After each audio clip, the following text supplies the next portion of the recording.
দেবভূমি ভারতে যুগে যুগে অবতার রূপে জন্মেছেন স্বয়ং ঈশ্বর। এমনই এক দিব্য জীবন যার সাথে কথোপকথনে সেই সাক্ষাৎকার তুলে এনেছিলেন শ্রী মহেন্দ্রনাথ গুপ্ত।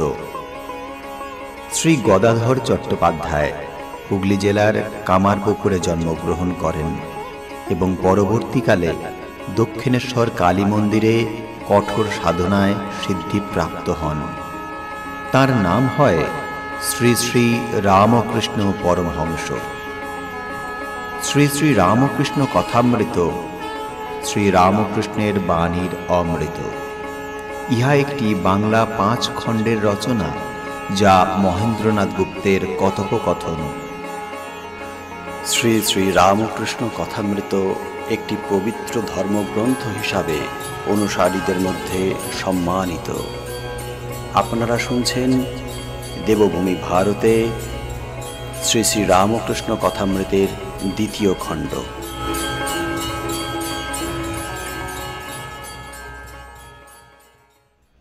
ঠাকুর বদ্ধাঞ্জলি হইয়া এক মনে গান শুনিতেছেন। গান শুনিতে শুনিতে মন একেবারে ভাবরাজ্যে চলিয়া গিয়াছে। ঠাকুরের মন শুষ্ক দিয়া সলাই, একবার ঘষিলেই উদ্দীপন। প্রাকৃত লোকের মন ভিজে দিশলাইয়ের ন্যায়, যত ঘষো জলে না, কেননা মন বিষয় আসক্ত। ঠাকুর অনেকক্ষণ ধ্যানে নিমগ্ন। কিয়ৎক্ষণ পরে কালীকৃষ্ণ ভবনাথের কানে কানে কি বলিতেছেন। কালীকৃষ্ণ ঠাকুরকে প্রণাম করিয়া গাত্রোত্থান করিলেন। ঠাকুর বিস্ময় আবিষ্ট হইয়া জিজ্ঞাসা করিলেন, কোথায় যাবে? ভবনাথ বলিলেন, আগা একটু প্রয়োজন আছে, তাই যাবে। শ্রী রামকৃষ্ণ বলিলেন, কি দরকার?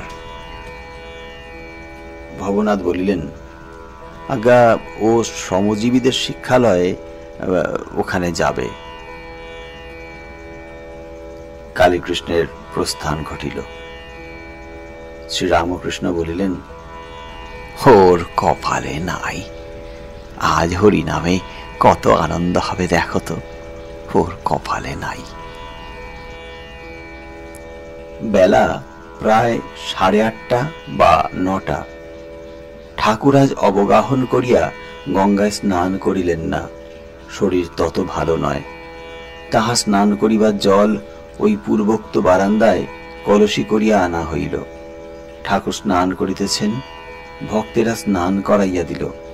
ঠাকুর স্নান করিতে করিতে বলিলেন, 1 ঘটি জল আলাদা করে রেখে দে।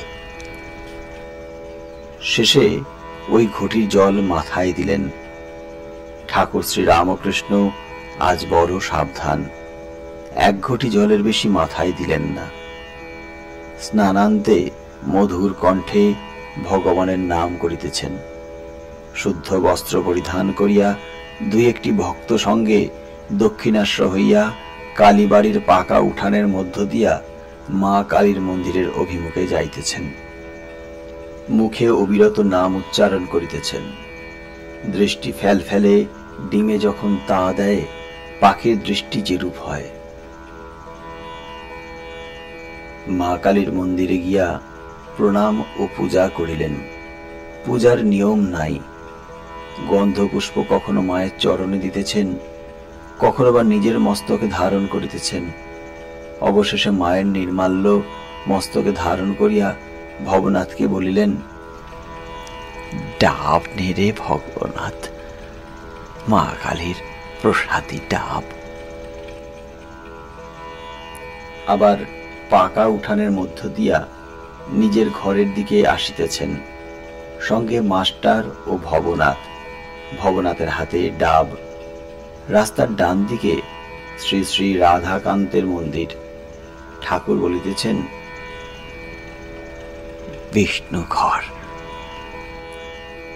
এই যুগল রূপ দর্শন করিয়া ভূমিষ্ঠ হইয়া প্রণাম করিলেন।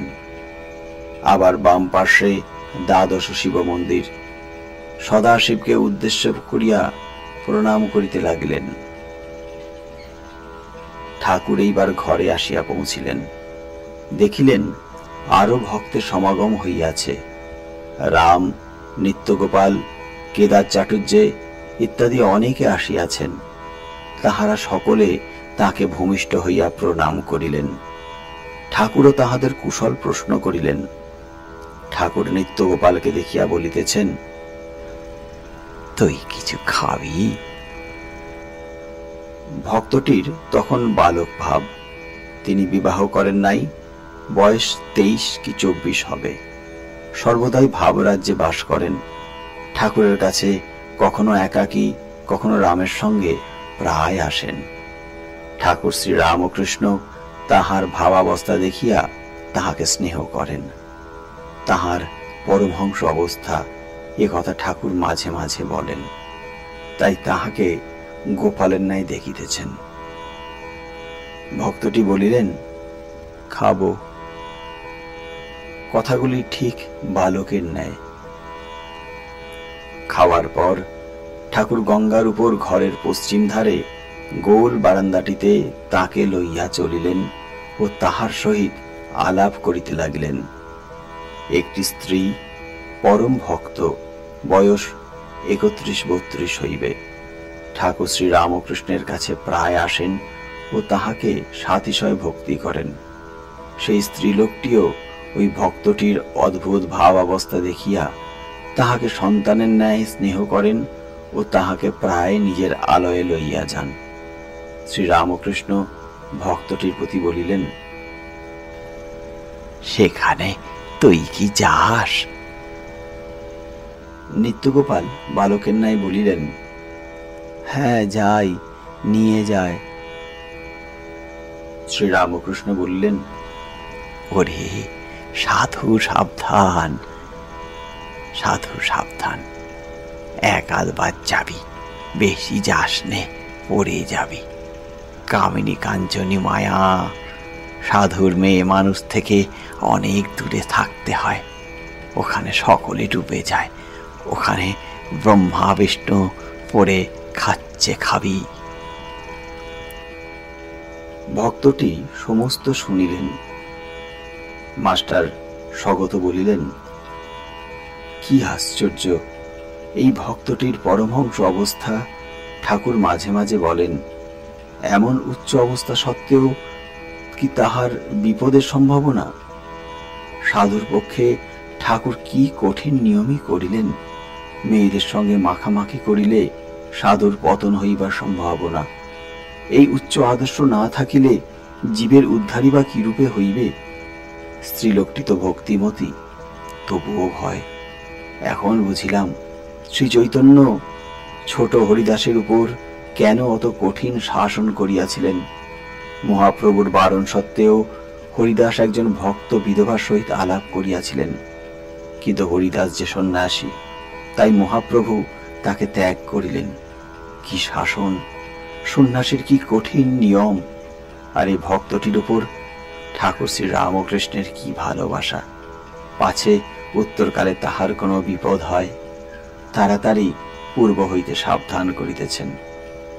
ভক্তেরা অবাক। সাধু সাবধান, ভক্তেরা এই মেঘ গম্ভীর ধ্বনি শুনিতেছেন। তৃতীয় পরিচ্ছেদ।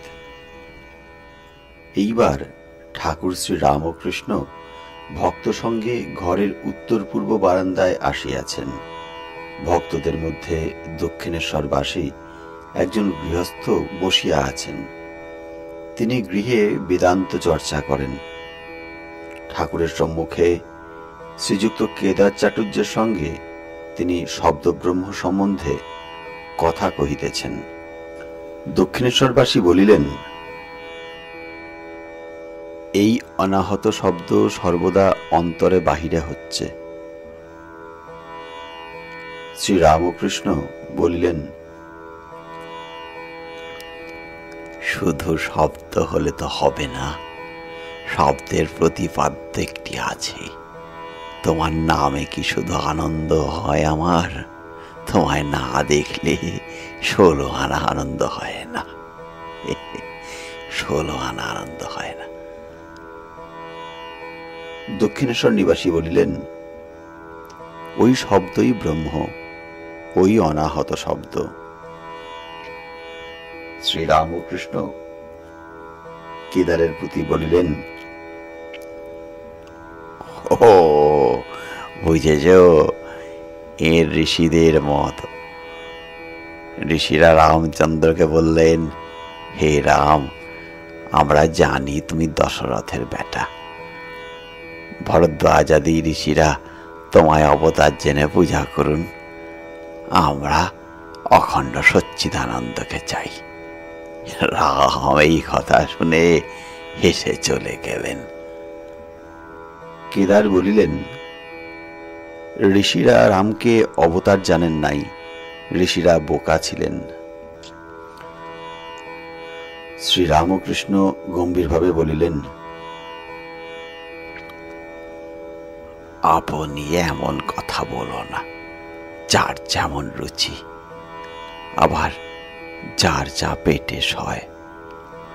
একটা মাছ এনে মা ছেলেদের নানা রকম করে খাওয়ান। কারুকে পোলাও করে দেন, কিন্তু সকলের পেটে পোলাও সয় না, তাই তাদের মাছের ঝোল করে দেন। যার যা পেটে সয়। আবার কেউ মাছ ভাজা, মাছের অম্বল ভালোবাসে, বুঝলে, মাছের অম্বল। যার যেমন রুচি। ঋষিরা জ্ঞানী ছিলেন, তাই তারা অখণ্ড সচ্চিদানন্দকে চাইতেন। আবার ভক্তেরা অবতারকে চান ভক্তি আস্বাদন করার জন্যে। তাকে দর্শন করলে মনের অন্ধকার দূরে যায়। পুরাণে আছে, রামচন্দ্র যখন সভাতে এলেন, তখন সভায় শত সূর্য যেন উদয় হলো। তবে সভাসদ লোকেরা পুড়ে গেল না কেন? তার উত্তর, তাঁর জ্যোতি জড়জ্যোতি নয়। সভাস্থ সকলের হৃদপদ্ম প্রস্ফুটিত হলো। সূর্য উঠলে পদ্ম প্রস্ফুটিত হয়। ঠাকুর শ্রীরামকৃষ্ণ দাঁড়াইয়া ভক্তদের কাছে এই কথা বলিতেছেন। বলিতে বলিতেই একেবারে বাহ্য রাজ্য ছাড়িয়া মন অন্তর্মুখ হইল। হৃদপদ্ম প্রস্ফুটিত হইল। এই কথাটি উচ্চারণ করিতে না করিতেই ঠাকুর একেবারে সমাধিস্থ। ঠাকুর সমাধি মন্দিরে ভগবান দর্শন করিয়া শ্রীরামকৃষ্ণের হৃদপদ্ম কি প্রস্ফুটিত হইল? সেই একভাবে দণ্ডায়মান, কিন্তু বাহ্য শূন্য, চিত্রার্পিতের ন্যায়, শ্রীমুখ উজ্জ্বল ও সহাস্য। ভক্তেরা কেহ দাঁড়াইয়া কেহ বসিয়া অবাক এক দৃষ্টে এই অদ্ভুত প্রেম ও রাজ্যের ছবি, এই অদৃষ্টপূর্ব সমাধি চিত্র সন্দর্শন করিতেছেন। অনেকক্ষণ পরে সমাধি ভঙ্গ হইল। ঠাকুর দীর্ঘ নিঃশ্বাস ফেলিয়া রাম এই নাম বারবার উচ্চারণ করতে লাগলেন। নামের বর্ণে বর্ণে যেন অমৃত ঝরিতেছে। ঠাকুর উপবিষ্ট হইলেন। ভক্তেরা চতুর্দিকে বসিয়া এক দৃষ্টে দেখিতেছেন। শ্রীরামকৃষ্ণ ভক্তদের প্রতি বলিলেন, অবতার যখন আসে সাধারণ লোকে জানতে পারে না, গোপনে আসে। 2-4 অন্তরঙ্গ ভক্ত জানতে পারে। রাম পূর্ণ ব্রহ্ম, পূর্ণ অবতার, এই কথা 12 ঋষি কেবল জানত। অন্যান্য ঋষিরা বলেছিল, হে রাম, আমরা তোমাকে দশরথের বেটা বলে জানি। অখণ্ড সচ্চিদানন্দকে কি সকলে ধরতে পারে গো? সকলে ধরতে পারে না। কিন্তু নিত্যে উঠে যে বিলাসের জন্য লীলায় থাকে, তারই পাকা ভক্তি। বিলাতে কুইনকে দেখে এলে পর তখন কুইনের কথা, কুইনের কার্য, এ সকল বর্ণনা করা চলতে পারে। কুইনের কথা তখন বলা ঠিক ঠিক হয়। ভরদ্বাজাদি ঋষি রামকে স্তব করেছিলেন আর বলেছিলেন, হে রাম, তুমি সেই অখণ্ড সচ্চিদানন্দ, তুমি আমাদের কাছে মানুষ রূপে অবতীর্ণ হয়েছ। বস্তুত তুমি তোমার মায়া আশ্রয় করছো বলে তোমাকে মানুষের মতো দেখাচ্ছে। ভরদ্বাজাদি ঋষি রামের পরম ভক্ত, তাদের পাকা ভক্তি গো, তাদের পাকা ভক্তি। ভক্তেরা এই অবতার তত্ত্ব অবাক হইয়া শুনিতেছেন। কেহ কেহ ভাবিতেছেন, কি আশ্চর্য! বেদোক্ত অখণ্ড সচ্চিদানন্দ, যাহাকে বেদে বাক্যমনের অতীত বলিয়াছে, সেই পুরুষ আমাদের সামনে 14 পোয়া মানুষ হইয়া আসেন। ঠাকুর শ্রী রামকৃষ্ণ যেকালে বলিতেছেন, সেকালে অবশ্য হইবে। যদি তাহা না হইত, তা হইলে রাম রাম করিয়া এই মহাপুরুষের কেন সমাধি হইবে? নিশ্চয় ইনি হৃৎপদ্মে রামরূপ দর্শন করিতেছিলেন। দেখিতে দেখিতে কোন নগর হইতে ভক্তেরা খোল করতাল লইয়া সংকীর্তন করিতে করিতে বাগানে আসিয়া উপস্থিত হইলেন। মনমোহন, নবাই ও অন্যান্য অনেকে নাম সংকীর্তন করিতে করিতে ঠাকুরের কাছে সেই উত্তর পূর্ব বারান্দায় উপস্থিত। ঠাকুর শ্রী রামকৃষ্ণ প্রেমোন্মত্ত হইয়া তাহাদের সহিত সংকীর্তন করিতেছেন। নৃত্য করিতে করিতে মাঝে মাঝে সমাধি, তখন আবার সংকীর্তনের মধ্যে চিত্রার্পিতের ন্যায় দাঁড়াইয়া আছেন। সেই অবস্থায় ভক্তেরা তাহাকে পুষ্পমালা দিয়া সাজাইলেন, বড় বড় গুড়ে মালা। ভক্তেরা দেখিতেছেন যেন শ্রী গৌরাঙ্গ সম্মুখে দাঁড়াইয়া গভীর ভাব সমাধি নিমগ্ন। প্রভুর কখন অন্তর্দশা, তখন জড়বৎ চিত্রার্পিতের ন্যায় বাহ্যশূন্য হইয়া পড়েন, কখনো বা অর্ধবাহ্য দশা, তখন প্রেমাবিষ্ট হইয়া নৃত্য করিতে থাকেন। আবার কখনো বা শ্রী গৌরাঙ্গের ন্যায় বাহ্য দশা, তখন ভক্ত সঙ্গে সংকীর্তন করেন। ঠাকুর সমাধিস্থ দাঁড়াইয়া, গলায় মালা, পাছে পড়িয়া যান ভাবিয়া একজন ভক্ত তাহাকে ধরিয়া আছেন। চতুর্দিকের ভক্তরা দাঁড়াইয়া খোল করতাল লইয়া কীর্তন করিতেছেন। ঠাকুরের দৃষ্টি স্থির, চন্দ্রবদন প্রেমানুরঞ্জিত। ঠাকুর পশ্চিমাশ্ব। এই আনন্দমূর্তি ভক্তেরা অনেকক্ষণ ধরিয়া দেখিতে লাগিলেন। সমাধি ভঙ্গ হইল। বেলা হইয়াছে। কিয়ৎক্ষণ পরে কীর্তনও থামিল। ভক্তেরা ঠাকুরকে আহার করাইবার জন্য ব্যস্ত হইলেন। ঠাকুর কিয়ৎকাল বিশ্রাম করিয়া নববস্ত্র পীতাম্বর পরিধান করিয়া ছোট খাটটিতে বসিলেন। পীতাম্বরধারী সেই আনন্দময় মহাপুরুষের জ্যোতির্ময় ভক্তচিত্ত বিনোদন অপরূপ রূপ ভক্তেরা দর্শন করিতেছেন। সেই দেবদুর্লভ পবিত্র মোহন মূর্তি দর্শন করিয়া নয়নের তৃপ্তি হইল না। ইচ্ছা আরো দেখি, আরো দেখি, সেই রূপ সাগরে মগ্ন হই। ঠাকুর আহারে বসিলেন। ভক্তেরা আনন্দে প্রসাদ পাইলেন। আহারের পর ঠাকুর শ্রী রামকৃষ্ণ ছোট খাটটিতে বিশ্রাম করিতেছেন। ঘরে লোকের ভিড় বাড়িতেছে। বাহিরের বারান্দাগুলিও লোকে পরিপূর্ণ। ঘরের মধ্যে ভক্তেরা মেঝেতে বসিয়া আছেন ও ঠাকুরের দিকে এক দৃষ্টে চাহিয়া আছেন। কেদার, সুরেশ, রাম, মনমোহন, গিরীন্দ্র, রাখাল, ভবনাথ মাস্টার ইত্যাদি অনেকে ঘরে উপস্থিত। রাখালের বাপ আসিয়াছেন, তিনিও ওই ঘরে বসিয়া আছেন। একটি বৈষ্ণব গোস্বামীও এই ঘরে উপবিষ্ট। ঠাকুর তাহাকে সম্বোধন করিয়া কথা কহিতেছেন। গোস্বামীদের দেখিলেই ঠাকুর মস্তক অবনত করিয়া প্রণাম করিতেন। কখনো কখনো সম্মুখে সাষ্টাঙ্গ হইতেন। শ্রীরামকৃষ্ণ বলিলেন, আচ্ছা, তুমি কি বলো, উপায় কি? গোস্বামী বলিলেন, আজ্ঞা নামেতেই হবে, কলিতে নাম মাহাত্ম্য। শ্রীরামকৃষ্ণ বলিলেন, হ্যাঁ, নামের খুব মাহাত্ম্য আছে বটে, তবে অনুরাগ না থাকলে কি হয়? ঈশ্বরের জন্য প্রাণ ব্যাকুল হওয়া দরকার গো, প্রাণ ব্যাকুল হওয়া দরকার। শুধু নাম করে যাচ্ছি, কিন্তু কামিনী কাঞ্চনে মন রয়েছে, তাতে কি হয়? বিছে বা ডাকুর কামড় অমনি মন্ত্রে সারে না, ঘুঁটের ভাবড়া দিতে হয়। গোস্বামী বলিলেন, তাহলে অজামিল? অজামিল মহাপাতকী, এমন পাপ নাই যে সে করে নাই, কিন্তু মরবার সময় নারায়ণ বলে ছেলেকে ডাকাতে উদ্ধার হয়ে গেল। শ্রীরামকৃষ্ণ বলিলেন, হয়তো অজামিলের পূর্বজন্মে অনেক কর্ম করা ছিল, আর আছে যে সে পরে তপস্যা করেছিল।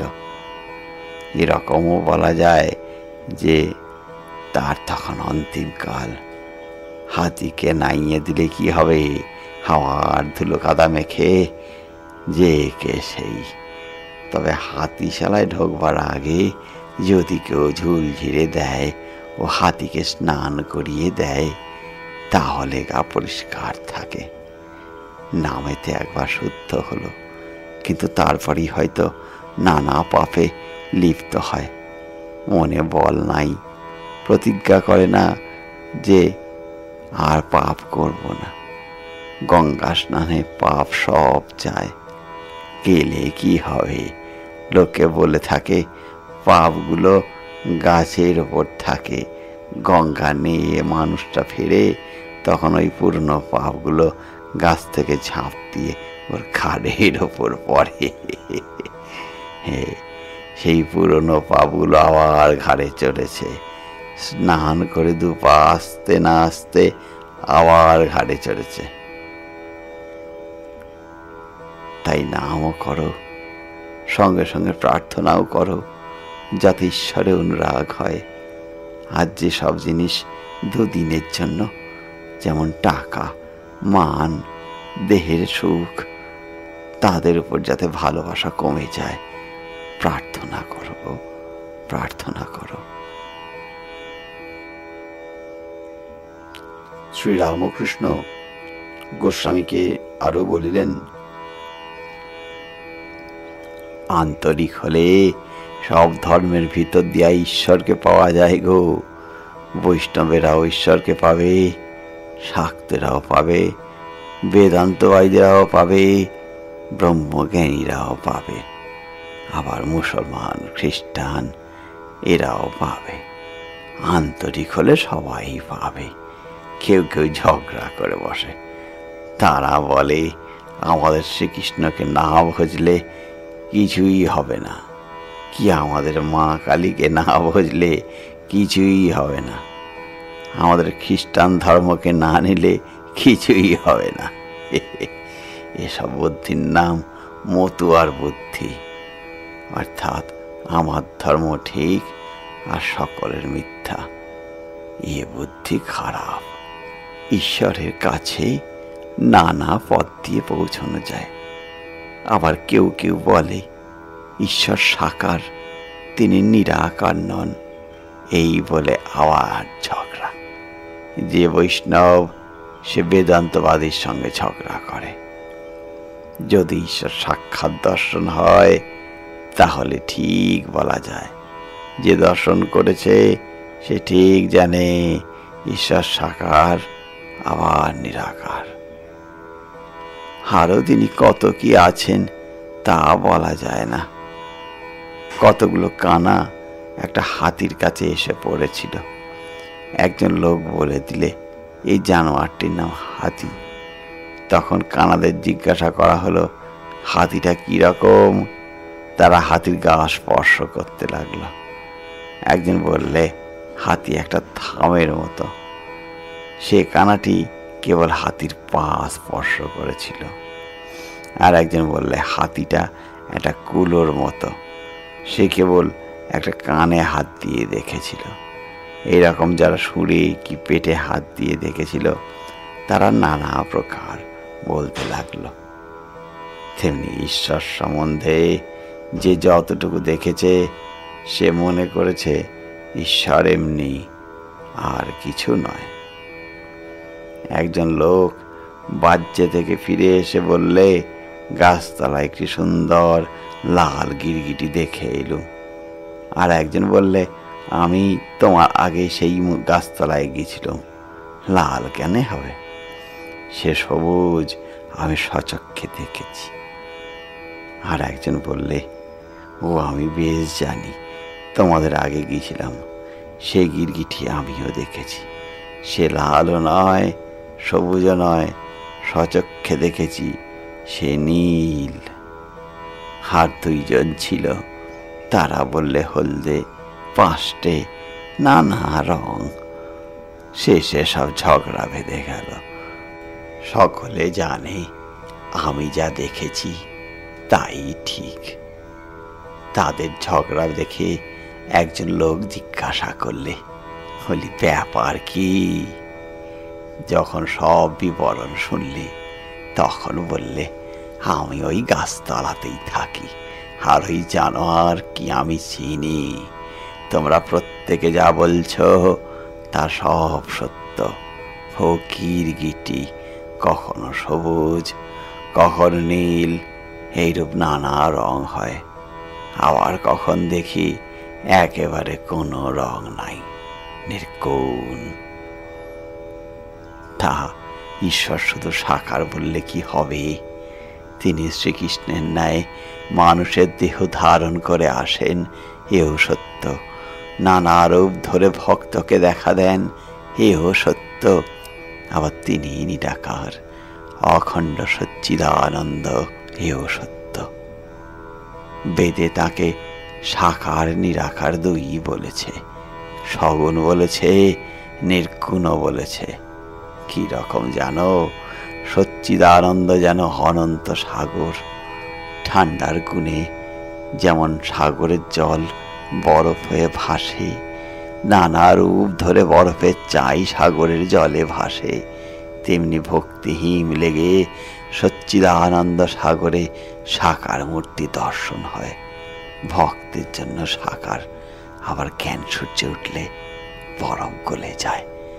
আগেকার যেমন জল তেমনি জল, অধূর্ত পরিপূর্ণ, জলে জল।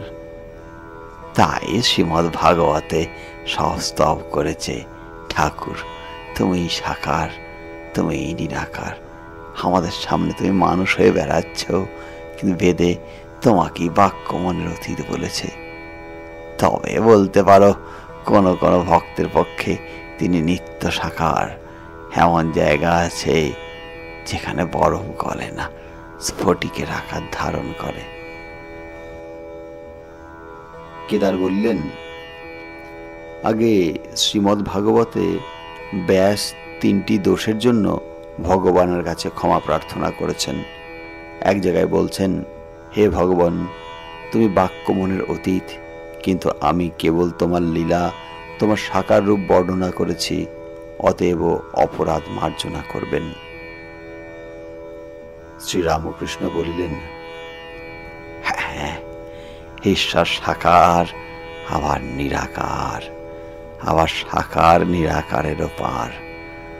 তাঁর ইতি করা যায় না গো, তাঁর ইতি করা যায় না।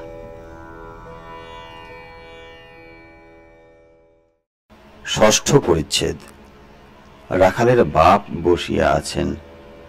রাখাল আজকাল ঠাকুরের কাছে রহিয়াছেন।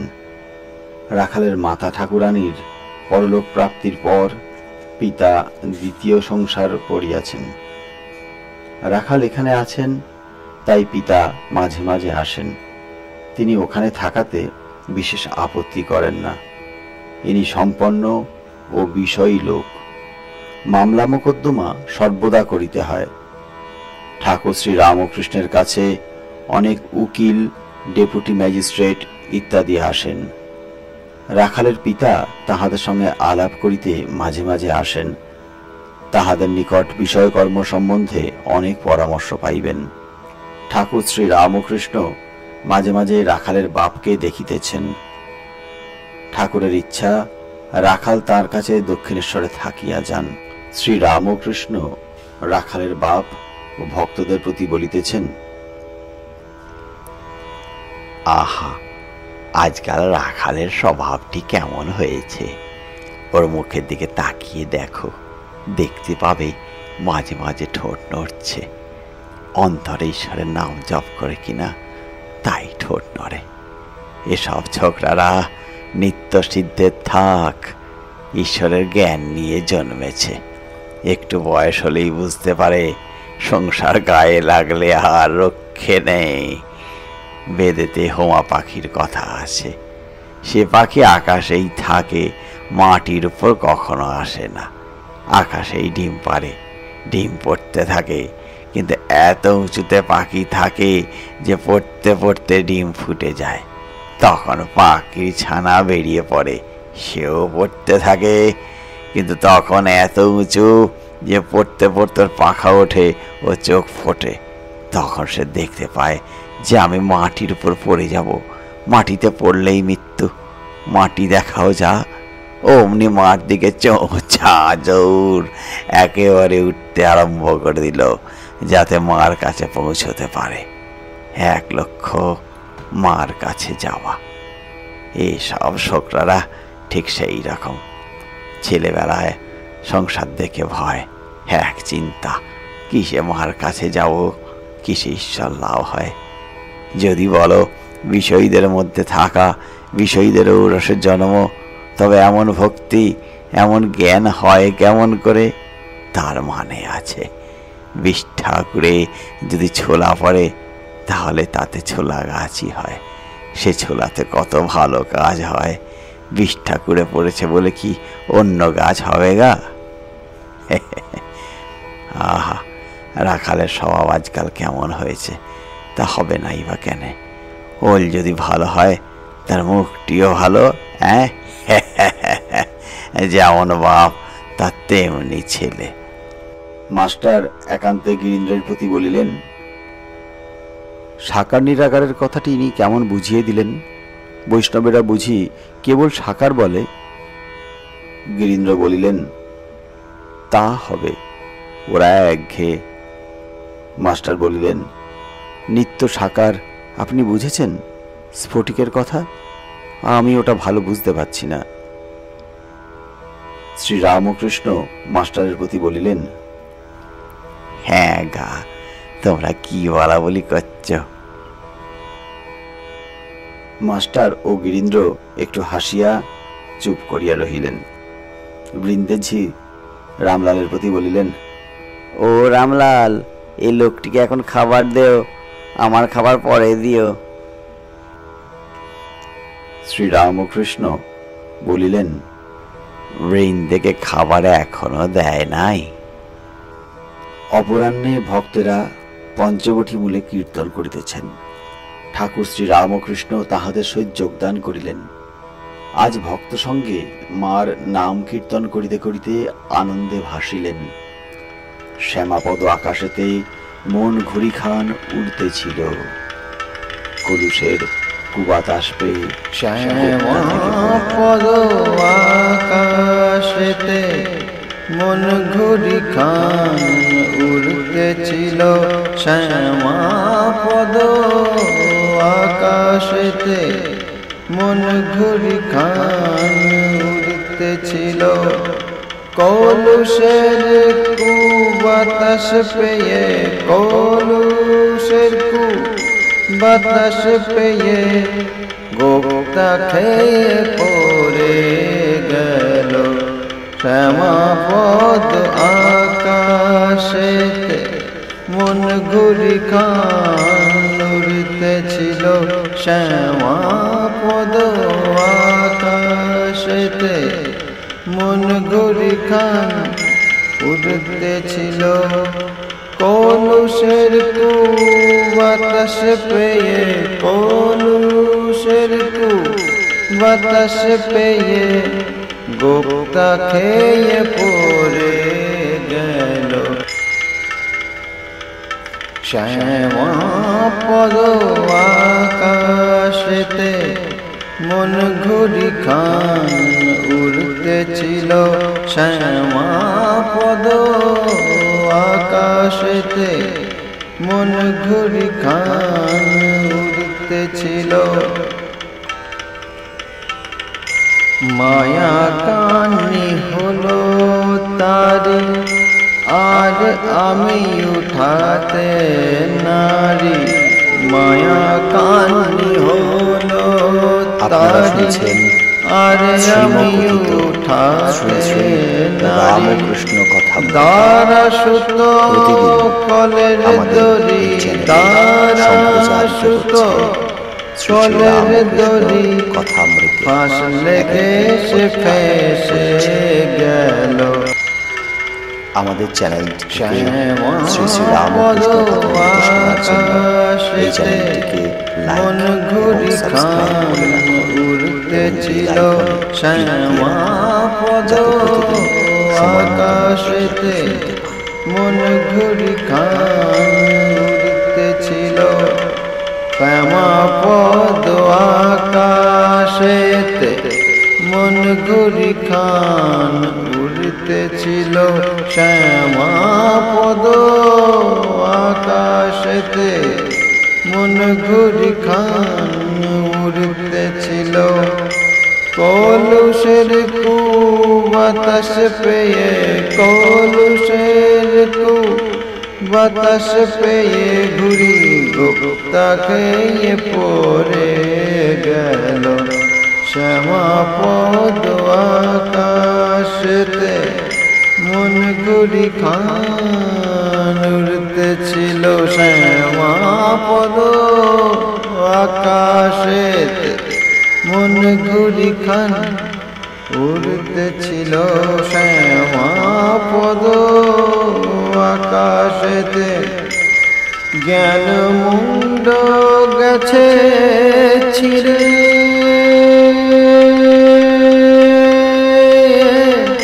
জ্ঞান মুন্ড গেছে ছিড়ে উঠিয়ে দিলে অমনি পরে জ্ঞান মুন্ড গেছে ছিড়ে উঠিয়ে দিলে অমনি পরে মাথা নাই সে আর কি উড়ে মাথা নাই সে আর কি উড়ে সঙ্গের ছজন সই হলো মাথা নাই সে আর কে উড়ে সঙ্গের ছয়জন সঙ্গী হলো শ্যামা পদ আকাশেতে মন ঘুরি খান উড়তেছিল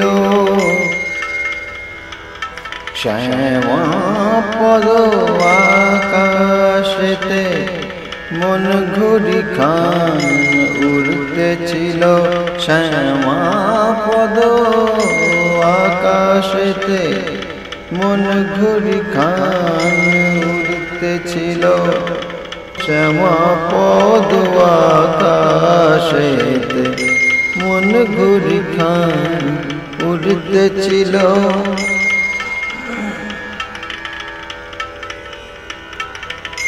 ভক্তি ডোরে ছিল বাঁধা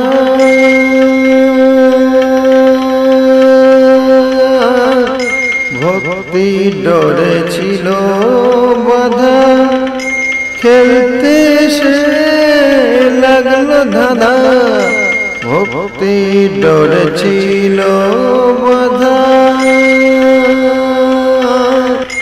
ভক্তি ডোরে ছিল বাঁধা খেলতে এসে লাগলো ধাঁধা নরেশ চন্দ্রের হাসা কাঁদা নরেশ চন্দ্রের হাসা কাঁদা নয় আশা এক ছিল ভালো শ্যামা পদ আকাশেতে মন ঘুরি খান উড়তেছিল শ্যামা পদ আকাশেতে মন ঘুরি খান উড়তেছিল শ্যামা পদ আকাশেতে মন ঘুরি খান উড়তেছিল শ্যামা পদ আকাশেতে মন ঘুরি খান উড়তেছিল কলুষের কুবাতাস পেয়ে কলুষের কুবাতাস পেয়ে গোপ্তা খেয়ে পড়ে গেল শ্যামাপদ আকাশেতে মন ঘুরি খান উড়তেছিল শ্যামাপদ আকাশেতে মন ঘুরি খান উড়তেছিল মন ঘুরি খান উড়তেছিল মন ঘুরি খান উড়তেছিল।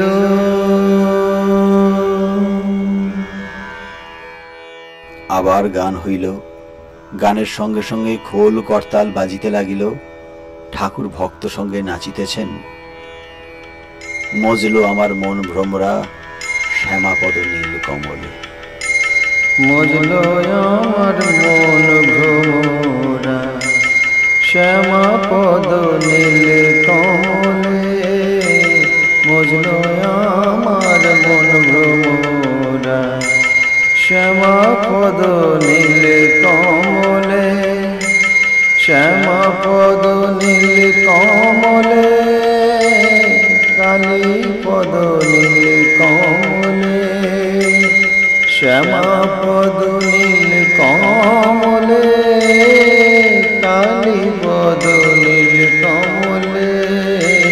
মজলো আমার মন ভ্রমরা শ্যামাপদ নীল কমলে। মজলো আমার মন ভ্রমরা শ্যামাপদ নীল কমলে। যত বিষয় মধু তুচ্ছ হলো বিষয় মধু তুচ্ছ হলো কামাদি কুসুম সকলে। বুঝলো আমার মন ভ্রমরা শ্যামাপদ নীল কমলে। বুঝলো আমার মন ভ্রমরা শ্যামাপদ নীল কমলে। যত বিষয় মধু তুচ্ছ হলো কামাদি কুসুম সকলে। বিষয় মধু তুচ্ছ হলো কামাদি কুসুম সকলে। বুঝলো আমার মন ভ্রমরা শ্যামাপদ নীল কমলে। বুঝলো আমার মন ভ্রমরা শ্যামাপদ নীল কমলে।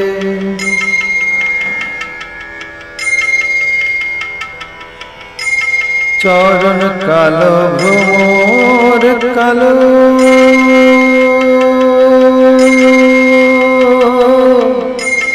চরণ কালো ভ্রমর কালো কালো কালো মিশে গেল। চরণ কালো ভ্রমর কালো কালো কালো মিশে গেল।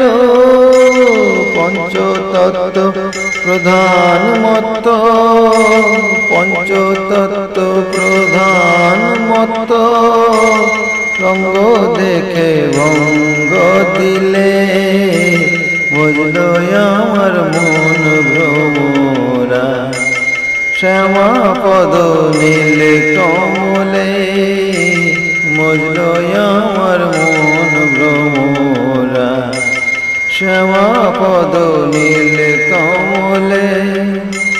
শ্যামাপদ নীল কমলে কালী পদ নীল কমলে। আমার শ্যামাপদ নীল কমলে কালী পদ নীল কমলে। মজলো আমার মন ভ্রমরা, শ্যামা পদ নীল কমলে মজলো আমার মন ভ্রমরা। কমলাকান্তের মনে, কমলাকান্তের মনে আশা পূর্ণ এতদিনে, তার সুখ দুঃখ সমান হলো, তার সুখ দুঃখ সমান হলো, আনন্দ সাগর উথলে মজলো আমার মন ভ্রমরা, শ্যামা পদ নীল কমলে মজলো আমার মন ভ্রমরা, শ্যামা পদ নীল কমলে, শ্যামা পদ নীল কমলে, কালী পদ নীল কমলে, শ্যামা পদ নীল কমলে, কালী পদ নীল কমলে মজলো আমার মন ভ্রমরা, শ্যামা পদ নীল কমলে মজলো আমার মন ভ্রমরা, শ্যামা পদ নীল কমলে।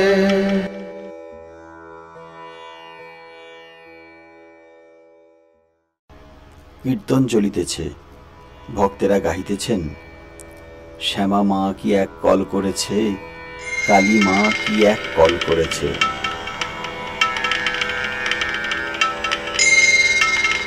শ্যামা মা কি এক কল করেছে, কালী মা কি এক কল করেছে, শ্যামা মা কি এক কল করেছে, কালী মা কি এক কল করেছে।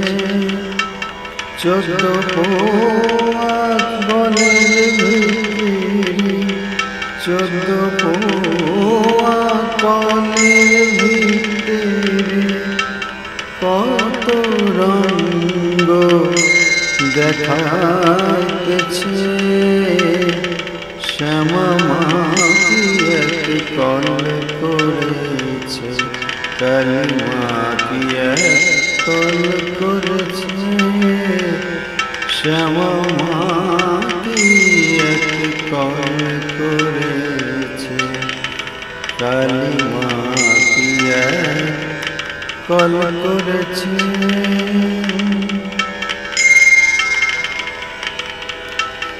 আপনি থাকি কলের ভিতরে,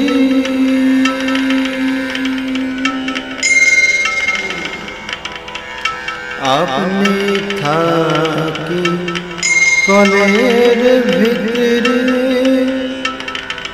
কল ঘুরায় ধরে কল ঘুরি, আপনি থাকি কলের ভিতরে,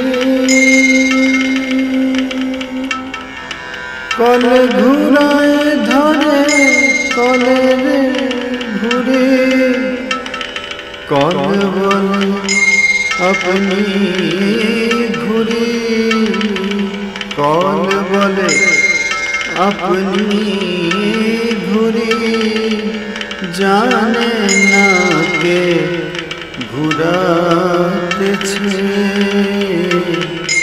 শ্যামা মা কি এক কল করেছে, কালী মা কি এক কল করেছে, শ্যামা মা কি এক কল করেছে, কালী মা কি এক কল করেছে।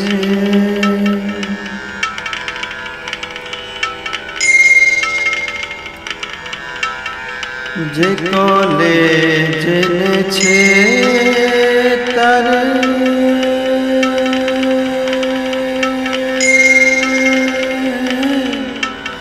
যে কলে জেনেছে তারে কল হতে হবে না তারে যে কলে জেনেছে তারে কল হতে হবে না তারে কোন কলের ভক্তি ডরে কোন কলের ভক্তি ডরে আপনি শ্যামা বাধায় আছে শ্যামা মা কি এক কল করেছে কালী মা কি এক কল করেছে শ্যামা মা কি এক কল করেছে কালী মা কি এক কল করেছে শ্যামা মা কি এক কল করেছে কালী মা কি এক কল করেছে শ্যামা মা কি এক কল করেছে কালী মা কি এক কল করেছে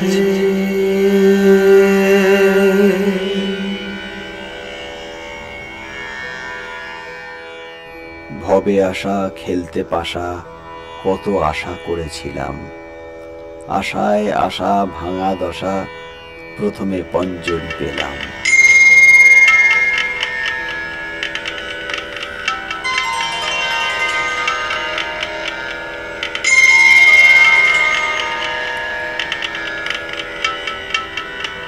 ভবে আশা খেলতে পাশা আমার ভবে আশা খেলতে পাশা কত আশা করেছিলাম ভবে আশা খেলতে পাশা কত আশা করেছিলাম আমার আশা আশা ভাঙা দশায় আমার আশা আশা ভাঙা দশা প্রথমে পঞ্জরি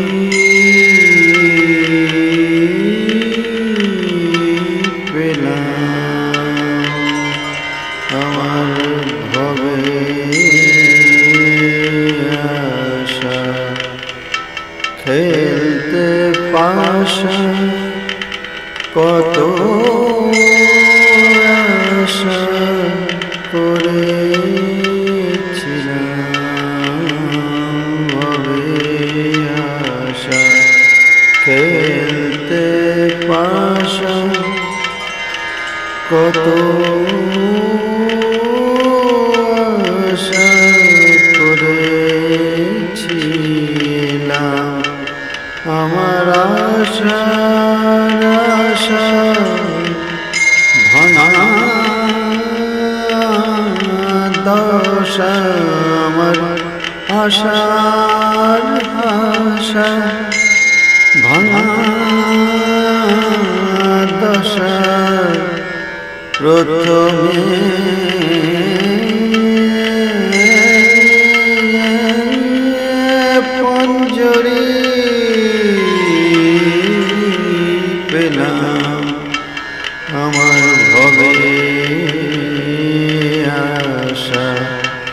খেলতে পাশা কত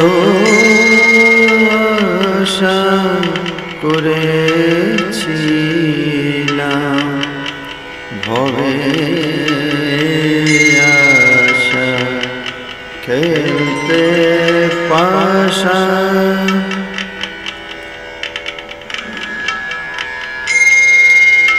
পোবার 18 16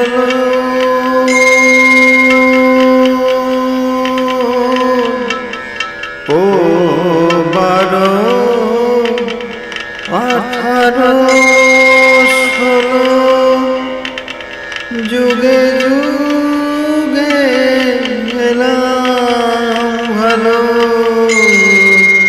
পোবার 18 16 যুগে যুগে এলাম ভালো শেষে কোচে বারো ওরে মাগো শেষে কোচে বারো ওরে মাগো পঞ্জা ছক্কায় বন্দি হলাম ভবে আশা খেলতে পাশা কত আশা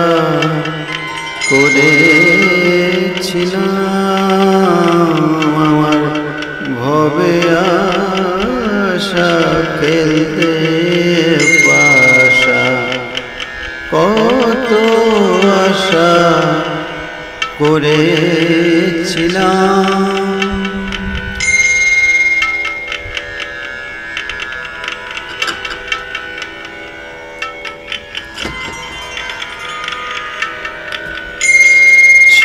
দুই আট ছ চার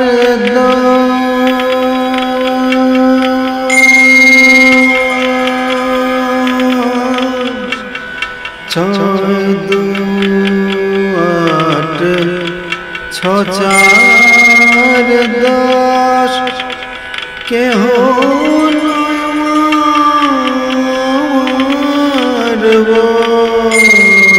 ছয় দুই আট ছ চার 10 কেহ নয়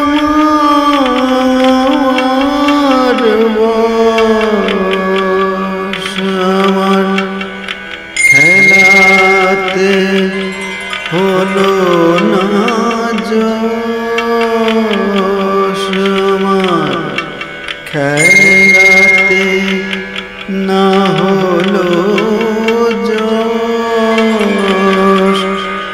এবার বাজি ভোর হলো ভবে আশা খেলতে পাশা কত আশা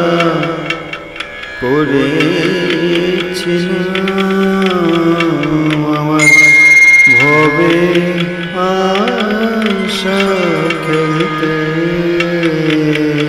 পাশা কত আশা করেছিলাম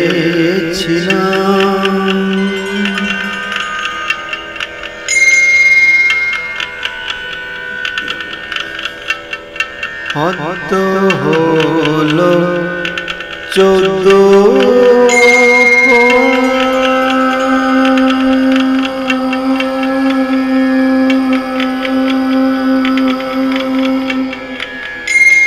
হত হলো 14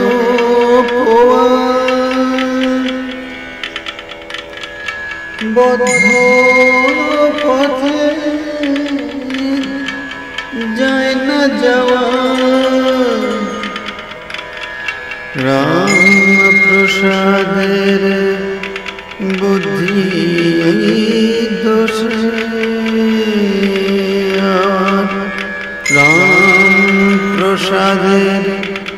বুদ্ধি দোষে কেউ ফিরে কেঁচে এলো ভবে আশা খেলতে পাশা কত আশা করেছিলাম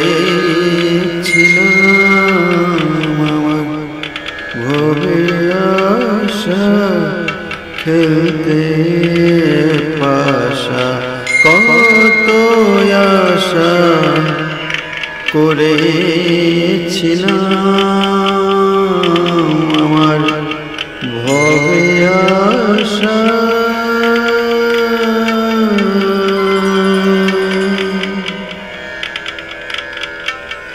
খেলতে পাশা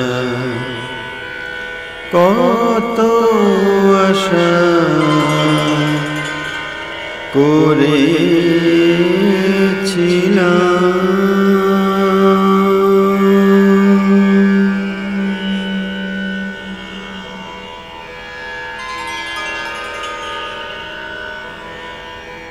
ভক্তেরা আনন্দ করিতে লাগিলেন। তাহারা একটু থামিলে ঠাকুর গাত্রোত্থান করিলেন। ঘরে ও আশেপাশে এখনো অনেকগুলি ভক্ত আছেন। ঠাকুর শ্রী রামকৃষ্ণ পঞ্চবটী হইতে দক্ষিণাস্য হইয়া নিজের ঘরের দিকে যাইতেছেন, সঙ্গে মাস্টার।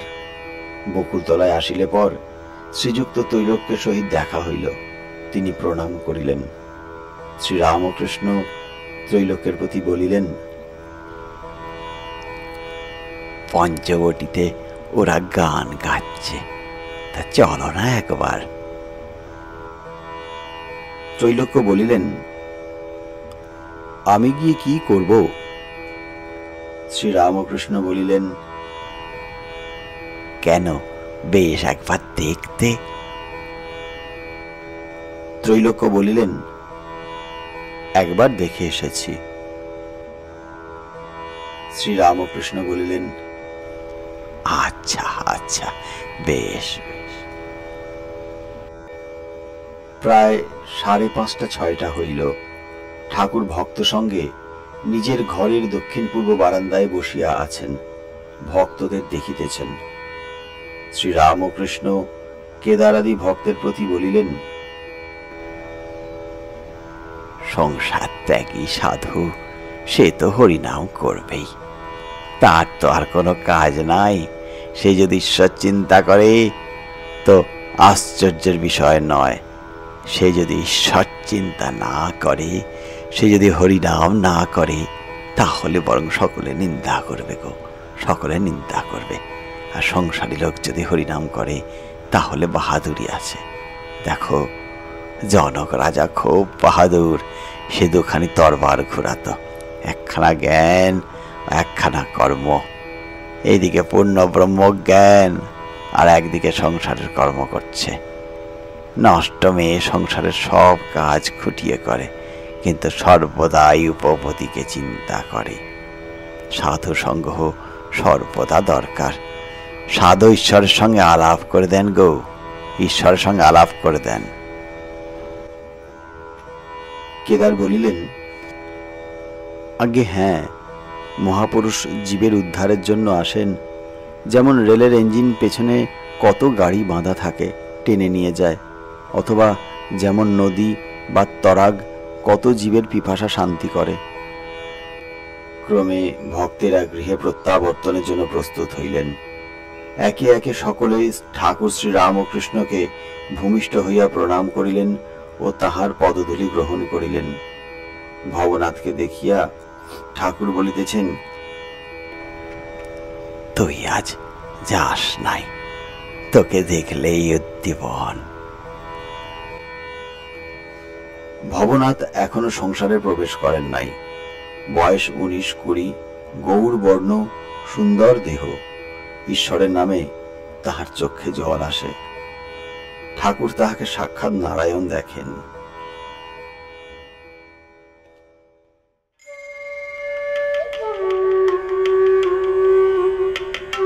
আপনারা শুনছেন শ্রীমকথিত শ্রী শ্রী রামকৃষ্ণ কথামৃত প্রতিদিন আমাদের এই চ্যানেলে সম্প্রচারিত হচ্ছে শ্রী শ্রী রামকৃষ্ণ কথামৃতের এক একটি অধ্যায় পরিচ্ছেদ। আমাদের চ্যানেলটি থেকে শ্রী শ্রী রামকৃষ্ণ কথামৃত শোনার জন্য এই চ্যানেলটিকে লাইক এবং সাবস্ক্রাইব করে রাখুন এবং বেল আইকনে ক্লিক দিয়ে রাখুন, যাতে প্রতিদিন সময় মতন এটি আপনি শুনতে পান।